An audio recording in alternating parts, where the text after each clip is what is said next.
The world hasn't had much chance to learn about China's military capability because the Chinese PLA hasn't been engaged in a war for decades. After Taiwan's president met with U.S. House Speaker in California, Beijing began three-day military drills. It claimed that multiple PLA units carried out simulated joint precision strikes on key targets on the island and in the surrounding waters. The three-day drills were eye-opening as they inadvertently revealed the weaknesses of the Chinese Navy, some embarrassing behaviors by the PLA, as well as Beijing's strategy to take over Taiwan. Hello, welcome to Leisrealtalk. I'm Lei. China's recent military drills have allowed people to observe the PLA in action. Today, China launched. There are growing tensions. China's military. China launched a new round of military exercise Around Taiwan. From April 8th to 10th, the Chinese PLA conducted a three-day Taiwan blockade war preparation patrol and joint sword military exercises in the Taiwan Strait and around the island. According to former Chinese Navy Colonel Yao Chen, the Taiwan blockade preparation is not a one-time military exercise, but the CCP's decade-long strategy. It was developed in the 1980s and 90s during Deng Xiaoping's time. Deng was fully aware of the PLA's inability to take Taiwan by force. A strategy of taking the island over through a gradual but long-term encirclement was thus developed. 台湾两头在外，能源进口、产品出口。那么大家也知道，这个台湾这个天然气，如果断了供应，它只能维持十来天的时间，啊，所以呢，它现在已经逐步发展到了最后阶段，封锁台湾的阶段，就是切断台湾的这个商船。那么大家也看到了，我为什么说这个呢？因为在4月6号，福建海事局发了一个通知，说要登上台湾的这个商船进行检查。那么将来为了保护交通线和破坏交通线的时候呢，切断台湾的这个商船呢，他们会宣布在台湾周围建立这个禁航区和禁飞区。因为现在他做这个东西呢，他是没有办法去说武统台湾的。在全世界的这个协助下，在台湾的军力不断的这个增加的情况下，中共现在登陆台湾，这个武力武统台湾，它是能力是不够的。那么他也不会因此而放弃，所以他在继续执行他的封锁台湾作战样。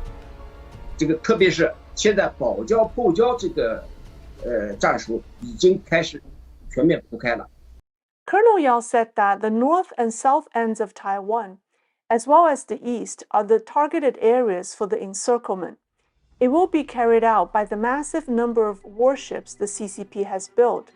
He said the Chinese Navy's warship lineup is also reflective of this strategy. 从中共军事这个从海军的这个发展来看，啊，大家现在也看到，中共军舰下饺子下的是驱逐舰和护卫舰。他在登陆舰方面，他动作缓慢，因为登陆台湾也需要大量的登陆舰，你光靠那个滚装船是没有用的。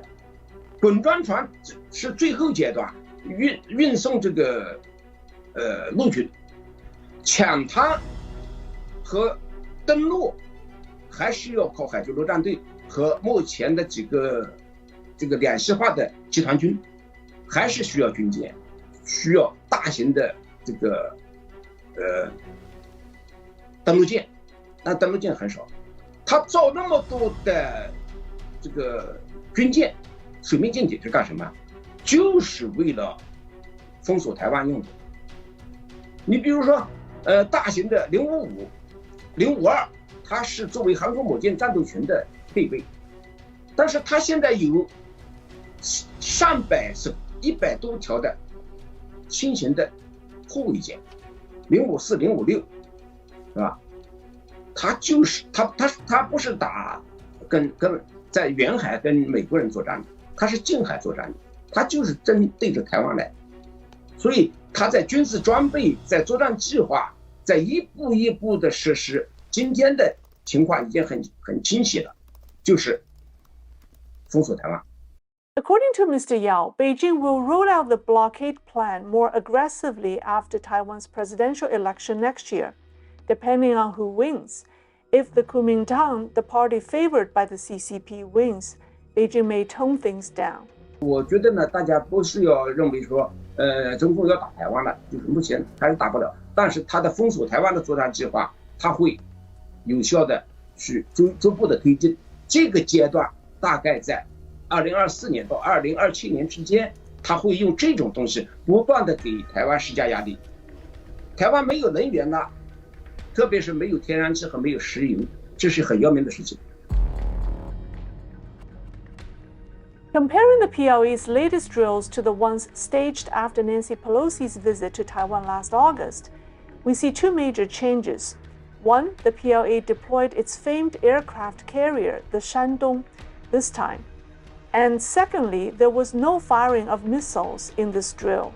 The Shandong is China's first domestically made aircraft carrier, and it received lots of publicity when it was commissioned in Hainan in December 2019, with Xi Jinping personally attending the ceremony. However, the Shandong returned to the Dalian shipyard after the ceremony, causing people to suspect the vessel not being completed. 1 year later, in December 2020, the Shandong returned to Hainan and was officially delivered to the PLA's South Sea Fleet. Since then, the Shandong aircraft carrier has returned to the Dalian shipyard once more and hasn't formally embarked on a voyage until this past week. However, the Chinese Navy didn't seem to be ready for the carrier's first major mission. An aircraft carrier is the capital ship of a carrier battle group, which is a naval fleet comprised of a carrier and a large number of escorts. Without the escort warships, the carrier is just a floating airport and an easy target for attack. Japan's Ministry of Defense disclosed that when the Shandong arrived in eastern Taiwan waters on April the 5th, its escort fleet surprisingly consisted of only 2 ships, 1 light frigate and 1 supply ship.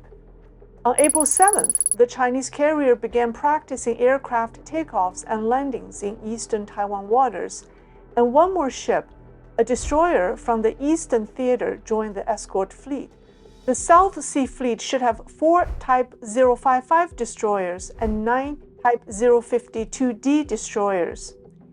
Military experts found it odd that none of the 12 destroyers from the South Sea Fleet escorted the Shandong aircraft carrier during the mission.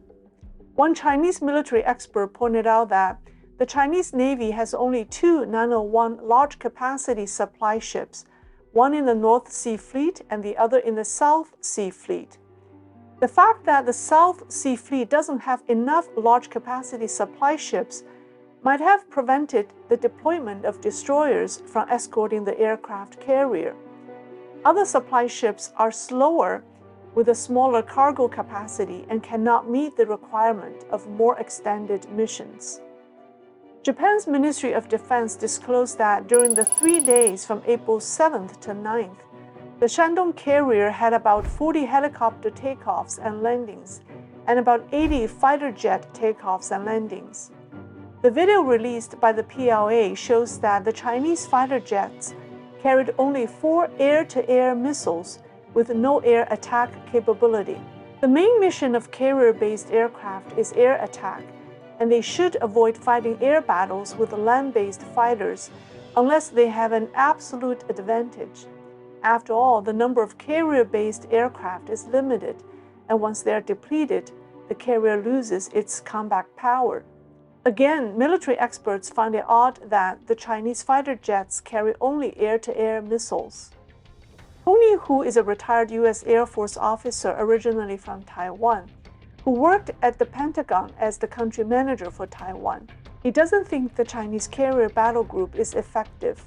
对美国来讲，山东号的威胁并不是那么大。你看，山东号3天飞了120个架次，每个架次就是说一架飞机起飞降落。可是旁边是尼米兹号在那边，对不对？尼米兹号的演习的时候，它在12个小时以内一定要飞120架次，12个小时。在我们演习24个小时演习的时候，它一天要飞超过200个架次。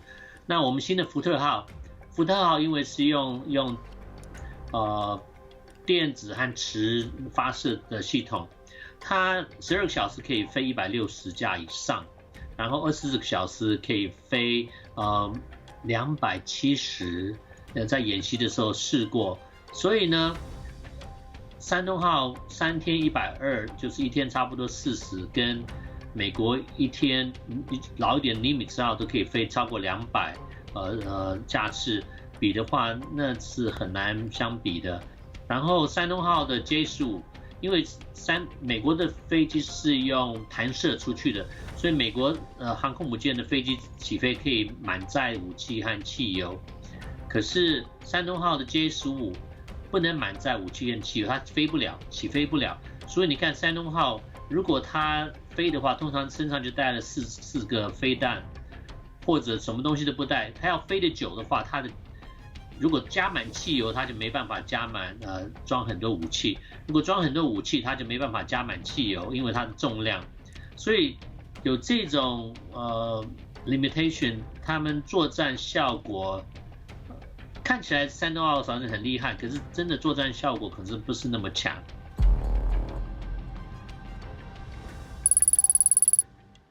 During the PLA's August 2022 military exercise to protest Nancy Pelosi's visit to Taiwan, 5 of China's 11 ballistic missiles landed in Japan's exclusive economic zone, causing Japan to react strongly.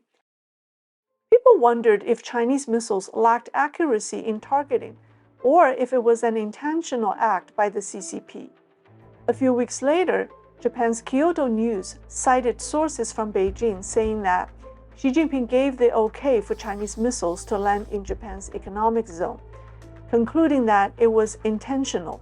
I think Beijing has leaked this fake info to Japanese press on purpose to cover up for Chinese missiles' poor performance.